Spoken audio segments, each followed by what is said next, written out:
ওং নমো ভগবতে বাসুদেবায়। জয় মা কামাখ্যা দেবী জয়। বন্ধুরা, 2026 সালের 22 জুন সোমবার থেকে শুরু হচ্ছে এই অম্বুবাচী। হিন্দু ধর্মে অম্বুবাচী তিথিকে বিশেষ গুরুত্ব দিয়ে পালন করা হয়ে থাকে। হিন্দু সনাতন ধর্মে অম্বুবাচী এক অত্যন্ত গভীর ও তাৎপর্যপূর্ণ বিষয়।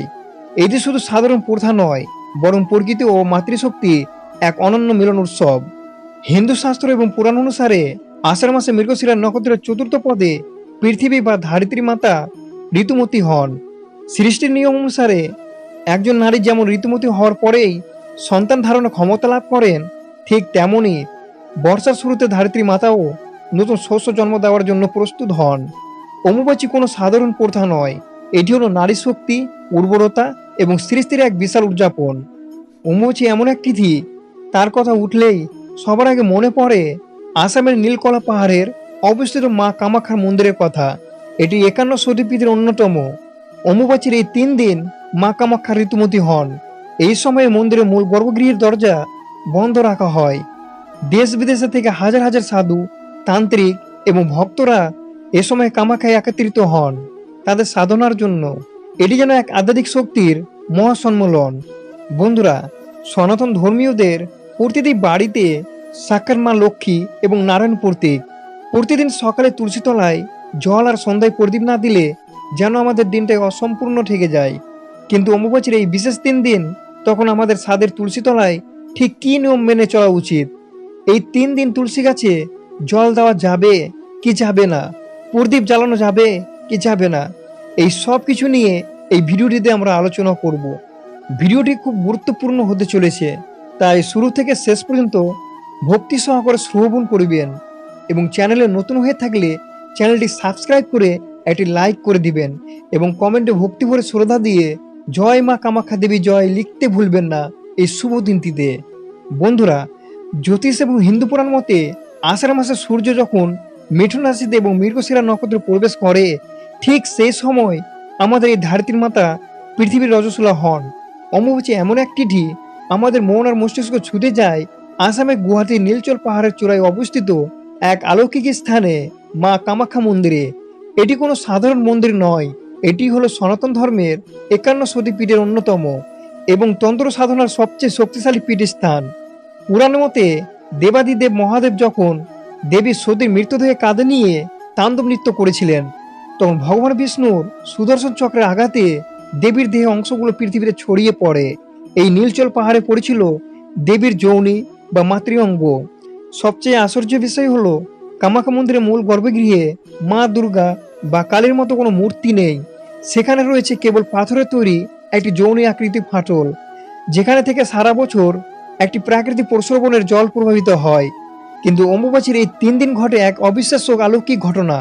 বলা হয় এই 3 দিন মা কামাখ্যা ঋতুমতী হন, আর সেই প্রমাণস্বরূপ পাথরের ফাটল থেকে প্রবাহিত জলের রং অদ্ভুতভাবে লাল হয়ে যায়।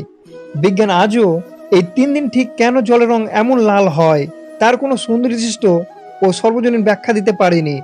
এটি ভক্তদের কাছে আজও এক বিশাল ঐশ্বরিক রহস্য। রহস্য এখানেই শেষ নয়। মন্দির বন্ধ করার আগে প্রধান পুরোহিতরা গর্ভগৃহের ভিতরে সেই পাথরের ওপর একটি পরিষ্কার সাদা সুতির কাপড় বিছিয়ে দিয়ে আসেন। 3 দিন পর যখন আবার মন্দিরের দরজা খোলা হয়, তখন দেখা যায় সে সাদা কাপড়টি সম্পূর্ণ লাল রক্ত বর্ণ ধারণ করেছে। একে বলা হয় অঙ্গদক বা রক্তবস্ত্র। এই মহার্ঘ প্রসাদ পাওয়ার জন্য দেশ বিদেশে লক্ষ লক্ষ ভক্তরা ব্যাকুল হয়ে থাকেন। তন্ত্রশাস্ত্রে বিশ্বাস করা হয় এই পবিত্র বস্ত্রের এক টুকরো অংশ কাছে থাকলে সব ধরনের বিপদ, অশুভ দৃষ্টি বা নেতিবাচক শক্তি থেকে চিরতরে মুক্তি পাওয়া যায়। এই সময়তে শুধু সাধারণ ভক্তদের জন্য নয়, তন্ত্র সাধকদের জন্য বছরের সবচেয়ে প্রতীক্ষিত সময়। সারা বছর হিমালয়ের গভীর গুহায় বা লক্ষ্যচক্র আড়ালে লুকিয়ে থাকা অঘরী, নাগা সন্ন্যাসী, কপালিকা এবং মহাশক্তিশালী তান্ত্রিকরা এই অম্বুবাচীর সময় কামাখ্যায় নেমে আসেন। চারিদিকে ধূপধুনো তীব্র গন্ধ, ঢুমরুর শব্দ, গভীর রাতের মন্ত্রচারণ আর সাধুদের রহস্যময় উপস্থিত এক অন্য জগতে পরিণত হয়। এই 3 দিন কামাখ্যা মন্দির কেবল একটি উপাসনালয় নয়, এটি পরিণত হয় ব্রহ্মাণ্ডের এক বিশাল আধ্যাত্মিক শক্তির কেন্দ্রবিন্দু। বন্ধুরা, আমরা শ্রবণ করে নেব অম্বুবাচী চলাকালীন তুলসী তলায় কি করবেন এবং কি করবেন না। তুলসী গাছ হলো সাক্ষাৎ মা লক্ষ্মী এবং নারায়ণ প্রতীক। প্রতিদিন সকালে তুলসী তলায় জল আর সন্ধ্যায় প্রদীপ না দিলে যেন আমাদের দিনটাই অসম্পূর্ণ থেকে যায়। কিন্তু অম্বুবাচীর এই বিশেষ 3 দিন যখন আমাদের ধরতির মাতা বিশ্রামে আছেন, তখন আমাদের সাধের তুলসী তলায় ঠিক কী নিয়মে মেনে চলা উচিত? একটু ভুল করলেই চরম দোষ লাগতে পারে। তাই আসুন, কোনো রকম বিভ্রান্তি না পড়ে খুব সহজভাবে জেনে নিই এই 3 দিন তুলসী তলায় আমাদের কি কি করা উচিত আর কি করা থেকে একেবারে বিরত থাকা উচিত। নাম্বার 1, মাটির সাথে তুলসীর নারীর টান ও শক্তির আদান প্রদান। আমরা জানি তুলসী গাছ সরাসরি মাটির বুক থেকে তার প্রাণ শক্তি বা ঊর্জা গ্রহণ করে। অম্বুবাচীর এই 3 দিন ধারিত্রী মাতা যখন গভীর বিশ্রামে যায় এবং এক বিশেষ আধ্যাত্মিক প্রক্রিয়ার মধ্য দিয়ে যান, তখন মাটির ভিতরে শক্তির প্রবাহ সম্পূর্ণ ভিন্ন মাত্রায় থাকে। এর সময় তুলসী গাছও সেই স্পন্দনের সাথে একত্র হয়ে এক প্রকার আধ্যাত্মিক ধ্যানে মগ্ন থাকে। তাই এই 3 দিন তুলসী গাছ স্পর্শ করলে বা পাতা ছিঁড়লে কেবল ধারিত্রী মাতাই নন, মা তুলসীর ধ্যানও বিঘ্নিত হয়ে যায়। নাম্বার 2, লাল কাপড়ের আচ্ছাদন একটি প্রতীকী গর্ভগৃহ। অনেকেই এই সময় তুলসী মঞ্চ লাল শালু বা কাপড় দিয়ে ঢেকে রাখেন, কিন্তু কেন? এটি কেবল গাছকে ঢেকে রাখার জন্য নয়। এই লাল কাপড়টি হলো নারী শক্তির প্রতীক। যখন আমরা তুলসী মঞ্চকে আচ্ছাদিত করি, তখন আমরা আসলে তুলসী মায়ের জন্য একটি ছোট্ট গর্ভগৃহ তৈরি করে দিই। বাইরে কোনো নেতিবাচক শক্তি বা কোলাহল যেন এই পবিত্র বিশ্রামের সময়টাকে স্পর্শ করতে না পারে। এটি তারই এক অপূর্ব নির্দেশন। নাম্বার 3, জলের শুকনো ব্যবহার এবং প্রখ্যাত তত্ত্ব। তুলসী গাছে জল দেওয়া নিয়ে যে বিভ্রান্তি আছে, তার একটি সুন্দর সমাধান শাস্ত্রে রয়েছে, যাকে বলা হয় প্রক্ষণ বা জল সিঞ্চন। জল হলো শক্তির খুব ভালো পরিবাহী।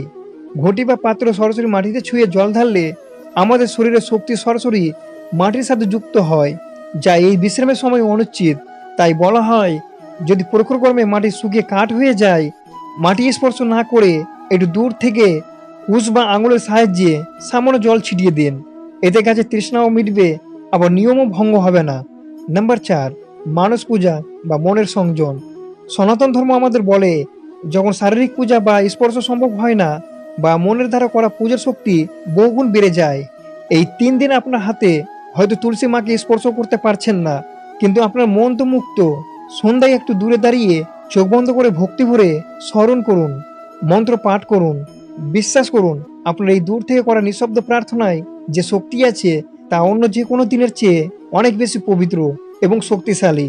তাই অম্বুবাচীর এই 3 দিন নিয়মগুলোকে ভয় পাবেন না, বরং এর ভিতরে সৌন্দর্য আর ভক্তিকে অনুভব করুন। ধারিত্রী মা এবং তুলসী মায়ের প্রতি আপনার এই ছোট্ট ছোট শ্রদ্ধায় আপনার জীবনে বড় আশীর্বাদ হয়ে ফিরে আসবে। বন্ধুরা, তুলসী গাছে টোটকা কি কি রয়েছে? অম্বুবাচীর সময় তুলসী তলায় করার মতো কিছু অত্যন্ত শক্তিশালী গুপ্ত টোটকার বিষয়ে আলোচনা করব। যেহেতু অম্বুবাচীতে সরাসরি তুলসী গাছ বা মাটি ছোঁয়া বারণ, তাই এই টোটকাগুলো এমনভাবে আপনাদের সামনে তুলে ধরবো যা দূর থেকেই করা যাবে এবং এর ফল অত্যন্ত চরমস্বরূপ। এই অম্বুবাচীর 3 দিন এমন কিছু বিশেষ এবং গুপ্ত টোটকা আছে যা তুলসী তলায় সঠিক নিয়মে করতে পারলে আপনার সংসারে আর্থিক অভাব, অশান্তি এবং নেতিবাচক শক্তি চিরতরে দূর হতে পারে। যেহেতু এ সময় মাটি শক্তি সবচেয়ে বেশি জাগ্রত থাকে, তাই এই টোটকাগুলো ফল মেলা হাতে নাতে। তবে হ্যাঁ, মনে রাখবেন, প্রতিটি টোটকাই করতে হবে তুলসী গাছ বা মাটি স্পর্শ না করে। নাম্বার 1, আর্থিক উন্নতির জন্য হলুদ ও প্রদীপের গুপ্ত টোটকা। অম্বুবাচীর এই 3 দিন প্রতিদিন সন্ধ্যায় তুলসী মঞ্চের একটু বাইরে মাটি স্পর্শ না করে একটি সদ্য ঘিয়ের প্রদীপ জ্বালান। এবার সেই প্রদীপে ঘিয়ের মধ্যে 1 চিমটি খাঁটি গুঁড়ো হলুদ মিশিয়ে দিন। হলুদ হলো ভগবান বিষ্ণু অত্যন্ত প্রিয় এবং মা লক্ষ্মীর আকর্ষণ মূল বস্তু। অম্বুবাচীর জাগ্রত সময়ে ঘিয়ে পড়া হলুদ ধাপ সুবাস যখন বাতাসে ছড়ায়, তখন তা আপনার বাড়ির সমস্ত নেতিবাচক শক্তি বা নেগেটিভ এনার্জি শুষে নেয় এবং ঘরের মা লক্ষ্মী স্থায়ী বাস নিশ্চিত করে। যাদের ব্যবসায় বা চাকরিতে বাধা আসে, এই তরকারি তাদের জন্য আশীর্বাদ স্বরূপ। নাম্বার 2, সাংসারিক শান্তির জন্য লাল সুতো বা লালুর প্রয়োগ। অম্বুবাচীর লাল রঙের গুরুত্ব সবচেয়ে বেশি, কারণ এটি সৃষ্টির প্রতীক। স্বামী স্ত্রীর মধ্যে যদি অকারণে অশান্তি লেগেই থাকে বা সংসারে সুখের অভাব হয়, তবে অম্বুবাচী চলাকালীন একটি একদম নতুন ও পরিষ্কার লাল সুতো বা লাল কাপড় কিনে নিয়ে আসুন। দূর থেকে ভক্তি ভরে সেটি তুলসী মঞ্চের গায়ে জড়িয়ে দিন বা আচ্ছাদন হিসাবে পরিয়ে দিন। মনে মনে নিজের মনস্কামনা জানান। অম্বুবাচী শেষ হওয়ার পর সেই লাল সুতো বা কাপড়টিও সযত্নে আপনার আলমারিতে বা টাকা রাখার জায়গায় রেখে দিন। দেখবেন সংসার কিভাবে ম্যাজিকের মতো শান্তি ফিরে আসবে। নাম্বার 3, মনোবাঞ্ছা পূরণে দূরত্ব পরিক্রমা ও কয়েনের টোটকা। যে কোনো একটি দিন, বিশেষ করে সন্ধ্যায়, একটি 1 টাকা বা 5 টাকার কয়েন গঙ্গায় জলে ধুয়ে পরিষ্কার করে নিন। প্রদীপে জ্বালানোর পর সেই কয়েনটি প্রদীপের ঠিক পাশেই তুলসী মাটির বাইরে রেখে প্রদীপের ঠিক পাশেই রেখে দিন। এরপর গাছকে কোনোভাবেই স্পর্শ না করে একটু দূর থেকে তুলসী মঞ্চকে 3 বার বা 7 বার পরিদর্শন করুন। পরিদর্শন করার সময় মনে মনে আপনার সবচেয়ে বড় ইচ্ছার কথা তুলসী মাকে জানান। অমাবস্যা নির্বৃতি বা শেষ হওয়ার পরদিন সকালে ওই কয়েনটি তুলে আপনার ম্যানি ব্যাগে বা ক্যাশ বাক্সে রেখে দিন। এটি কোনো সাধারণ কয়েন থাকবে না, এটি হয়ে উঠবে আপনার জন্য এক সৌভাগ্যের প্রতীক, যা আপনার অর্থের প্রবাহকে বহুগুণ বাড়িয়ে দেবে। বন্ধুরা, ভক্তি আর বিশ্বাস থাকলে এই ছোট ছোট টোটকা আপনার জীবনের মোড় ঘুরিয়ে দিতে পারে। এই অম্বুবাচীতে অত্যন্ত শুদ্ধ মনে এই কাজগুলো করে দেখুন। মা তুলসী এবং নারায়ণ কৃপায় আপনার সংসারের চেহারা বদলে যাবে। নাম্বার 6, ধন সম্পদ ও আর্থিক বৃদ্ধি জাদুঘরি টোটকা। সবাই চায় সংসারে যেন কখনো টাকার অভাব না হয়। এই জন্য একটি অত্যন্ত শক্তিশালী টোটকা হলো বৃহস্পতিবার সকালে স্নান সেরে একটি নিখুঁত তুলসী পাতা নিন, সেদিকে গঙ্গা জলে ধুয়ে একটি ছোট লাল শালু বা লাল কাপড়ে মুড়ে নিন। এরপর ভক্তি ভরে মা লক্ষ্মী এবং ভগবান নারায়ণ নাম স্মরণ করুন। সেই শালুটি আপনার আলমারির লকার, ক্যাশ বাক্সে বা ম্যানি ব্যাগে রেখে দিন। তুলসী পাতার এই পবিত্র শক্তি আপনার অর্থের প্রবাহকে চুম্বকের মতো আকর্ষণ করবে।